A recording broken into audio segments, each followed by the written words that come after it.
নমস্কার বন্ধুরা, আজ আমি আবারও হাজির হয়ে গেছি আপনাদের জন্য একটা পটেটো স্ন্যাক্স নিয়ে। তো চলুন দেখি। তো দেখুন, এখানে আমি পটেটোগুলো কেটে নিচ্ছি। আমি বটিতেই কাটছি, আপনারা চাকুতে চাইলে কেটে নিতে পারেন। তো এইভাবে পাতলা পাতলা করে কাটতে হবে। আপনারা আলু কাটার মেশিনেও কেটে নিতে পারেন। তো এবার আমি এগুলোকে জলের মধ্যে ভিজিয়ে রাখবো। আলু জলের মধ্যে না ভিজালে কালো হয়ে যায়। তো দেখুন, আমি জলের মধ্যে ভিজিয়ে রেখেছি। তো আমি দুটো আলুই নিয়েছি, বেশি আলু নিইনি। আর এদিকে আমি দেখুন জল গরম বসিয়ে দিয়েছি, তাতে একটু নুন ফেলে দিলাম। এবার আলুগুলো সেদ্ধ করে নিয়েছি, জাস্ট ফুটে উঠলে 1 মিনিট ফুটিয়ে নিয়েছি।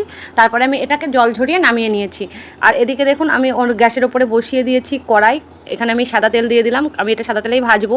আর এখানে আমি একটা থালার মধ্যে নিয়ে নিচ্ছি 2 চামচ কর্নফ্লাওয়ার, নিয়ে নিচ্ছি 2 চামচ চালের গুঁড়ো, দেবো গোলমরিচের গুঁড়ো, লাল লঙ্কার গুঁড়ো, অল্প অল্প করে দিচ্ছি। দেবো সামান্য ব্ল্যাক সল্ট, আমার কাছে আছে এরকম ইপির মশলা। আপনি এটা কিন্তু স্বাদকে বাড়িয়ে দেবে। 2 প্যাকেট ইপির মশলা দিয়ে দিয়েছি। এবার এটা নাড়িয়ে নেব, শুকনো অবস্থাতেই নাড়াতে হবে। কাশ্মীরি লঙ্কার গুঁড়ো, এটাও একটু মিশিয়ে নেব। এবার আমি একটা একটা করে পিস তুলে নেব আর এর মধ্যে মাখিয়ে নেব।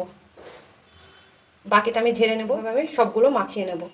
এদিকে আমার তেলটাও গরম হয়ে গেছে, আমি এবার তেলের মধ্যে এগুলো সব ছেড়ে দেবো। তবে একবারে বেশি ছাড়বো না। এবার আমি এগুলো উল্টে নেব। এগুলো ভাজতে বেশি সময় লাগে না, কিন্তু এটা একদম লো আঁচে ভাজবেন। এগুলো কিন্তু এখনই হলো না, এটা একটু ঠান্ডা হওয়ার পরে এটাকে সেকেন্ডবার আবারও ফ্রাই করতে হবে, তবে এটা হবে। দেখুন, এগুলো আমি সেকেন্ডবার ভেজে নিয়েছি। আমি আবার সেকেন্ডবার ফ্রাই করে নেব। এটা দিয়ে দিলাম। এটা জাস্ট 2বার করে ফ্রাই করতে হবে। শব্দ শুনে বুঝতেই পারছেন খুব গরম, আমি হাতে ধরতে পারছি না। দেখুন কতটা ক্রাঞ্চি হয়েছে। এবার সেকেন্ড ব্যাচটা আমি তুলে নেব। বাজার থেকে কিনে দেওয়ার থেকে বাড়িতে এইভাবে তৈরি করে দেবেন, বাচ্চারাও খেয়ে আনন্দ পাবে আর বাড়িতে একদম বিশুদ্ধ খাবারও তৈরি হবে।